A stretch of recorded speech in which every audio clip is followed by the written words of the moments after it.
ઘરનું ગાજર ઉગાડીને અગાઉના બધા વિક્રમો તોડી નાખ્યા હતા. 500 રૂપિયા ભાડું ભરીને આ ભવ્ય હોલ ભાડે રાખવામાં આવ્યો છે. સ્ટેજ ઉપર ભાજીના તોરણો બાંધવામાં આવ્યા છે. આ સમારંભના પ્રમુખ તરીકે બટાકાના હોલસેલ વેપારી બકુભાઈ બિરાજ્યા છે. હવે હું શાક માર્કેટના મંત્રી ફણસીવાલા ભુલાભાઈને વિનંતી કરું છું કે શેઠ સુરનવાળાનો પરિચય આપે. કેમ છો મારા વાલા વિદ્યાર્થી મિત્રો? મારું નામ ફણસીવાળા ફૂલાભાઈ. આપણી ફણસી એટલે એક નંબર. સમજલાલ શેઠને તો હું 10 વર્ષથી ઓળખું છું. એમના દાદા સુરનવાળા ભલે હોય, એમને તો ગાજરમાં ઇનામ મેળવ્યું છે. હજુ તો એમની ઉંમર 60 જ વર્ષ છે, છતાંય તે સરકારી ઇનામ જીતી લાવ્યા છે. મારી તો ભગવાનને એક જ પ્રાર્થના છે કે તે મૂળાની હરફાઈમાં પણ ઇનામ જીતી લાવે. ભગવાન એમના 100 વર્ષ પૂરા કરે એવી પ્રાર્થના છે. હવે લસણવાળા લલ્લુભાઈ તેમના માનમાં 2 વાક્ય કહે.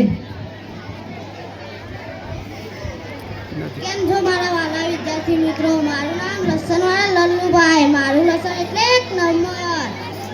ભાઈઓ, સમરલાલ સુરનવાળા તો આપણા શાક માર્કેટની શોભા છે. જેમ શાક સ્વાદિષ્ટ સુગંધીદાર બનાવવું હોય તો લસણ વિના ચાલે નહીં, એમ આપણા શાક માર્કેટમાં પણ સુવાસિત કરવામાં છે સમરલાલ સુરનવાળાનો ફાળો છે.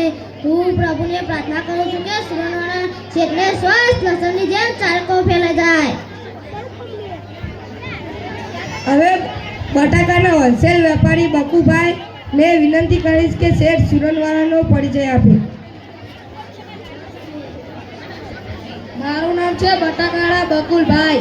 આપણા બટાકા એટલે એક નંબર. બજારમાં કોઈનો નંબર ના બાંધ્યો. મારા સુરનવાળા શેઠનો સંબંધ તો અદ્ભુત છે. એ સુરનવાળા હું બટાકાળો. હવે બંને ફરાળીએ. શેઠનો સંબંધ તો મને બટાકા જેવો લાગે છે. એ મોટા પ્રતનથી માંડીને નાના રીકડીવાળા સાથે, પોલીસ જમાદાર સાથે અને ફોજદાર સાથે અને પટ્ટાવાળા સાથે તરત મિક્સ થઈ જાય છે. જેમ શાકભાજીમાં બટાકા કોઈ બી શાકભાજીમાં મિક્સ થઈ જાય છે, રીંગણ સાથે, કારેલા સાથે, વટાણા સાથે અને વગેરેની શાકભાજીમાં તરત મિક્સ થઈ જાય છે. બટાકાની માફક સુરનવાળા શેઠ પણ મળતા જ વાળા છે. બીજું મારે કશું કરવાનું નથી આવતું. બટાકા સૌને ભાવે છે ને? મહિલાઓને ભાવે, પુરુષોને ભાવે અને છોકરા તો તેનો સ્વાદ વસે માણે છે. એ રીતે સુરનવાળા શેઠ પણ બધાના માનીતા છે. કોથમીર વેચનારીને બાને 5-10 રૂપિયાની ભીડ પડી તો સુરનવાળા પાછી જાય. કોઈ વેપારી નાની ભર ભીડમાં ફસાય તો સુરનવાળા પાછી જાય. અને માર્કેટના ઝાડુવાળાને લગ્ન માટે લોન દે સુરનવાળા પાછી જાય. બીજું મારે કશું કરવાનું નથી આવતું. આ ફેર તો તેમને ગાજરમાં ઇનામ મળ્યું છે. હું તેમને અપીલ કરું છું કે બીજો 2 મણનો બટાકો વળીને તરફામ ઇનામ જીતી લાવે. હવે ડુંગળીવાળા ડાયાભાઈ તેમના મનમાં 2 વાક્ય કહે. મારું નામ છે ડુંગળીવાળા ડાયાભાઈ. મારી ડુંગળી એટલે એક નંબર. મારી ડુંગળી આગળ બકુભાઈ બટાકાવાળાના બટાકાનું પણ કાંઈ ના આવે. સમ્રાટ શેઠને ભલે કોઈ લસણ જેવા કહે કે બટાકાના હોલસેલ વેપારી બકુભાઈ ભલે તમને બટાકા જેવા કહે, પણ હું તો તેમને ડુંગળીના દડા સાથે સરખાવીશ. ડુંગળી જેમ ગરીબો માટે આશીર્વાદ છે, ડુંગળી વિના આખી જ દુનિયા દૂર થઈ જાય. અને ડુંગળીને તો કસ્તુરી પણ કહેવાય છે. અને ડુંગળીનું તો કચુંબર પણ થાય છે. અને ડુંગળીને તો ભજીયા વાત કરતા મોંમાં પાણી છૂટવા લાગે છે. ભજીયા સૌને ભાવે છે ને?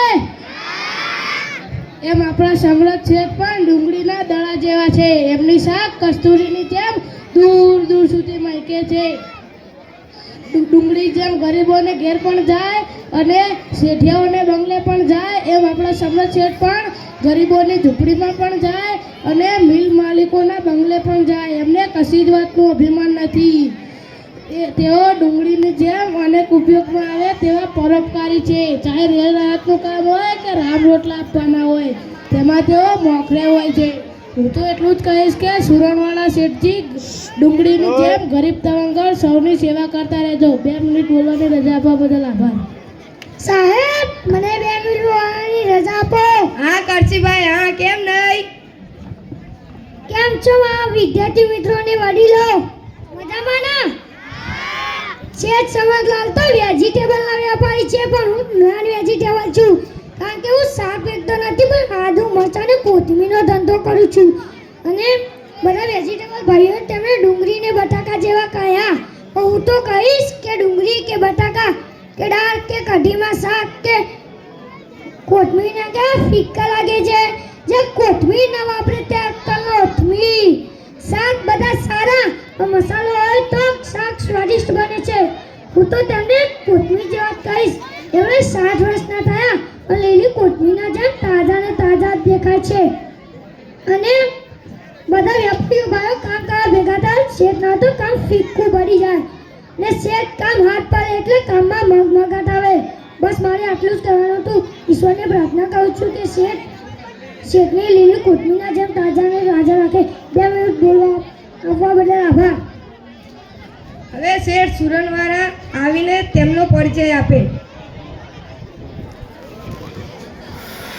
કેમ છો મારા વાલા વિદ્યાર્થી મિત્રો? મજામાં ને? તમે મને ઓળખો છો? તમે મારા ગાજર ખાધા છે? તો આજે જઈને ખાઈ લેજો. મારું નામ છે સમરથલાલ સુરનવાળા. હું બટાકા જેવો છું કે સક્કરિયા જેવો કે ડુંગળી જેવો તેની તો મને કશી ખબર નથી. મારા ઘરમાંથી તો મને મરચા જેવો કહે છે. હું તો સીધો સાધો શાકનો વેપારી છું. મારા દાદા સુરનવાળા ને હું પોતે ગાજરવાળો. મારા જમાઈ જમરૂખના વેપારી છે.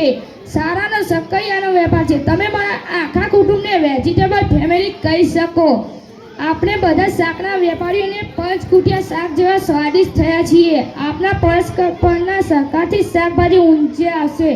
મેં ગાજરમાં ઇનામ મેળવીને કંઈ ભેંડો નથી માર્યો, પણ હવે સવારનું શક્કર ઉગાડવાનો પ્રયત્ન છે. પ્રભુની ઈચ્છા તમારા બધાને ભોગવવાની છે.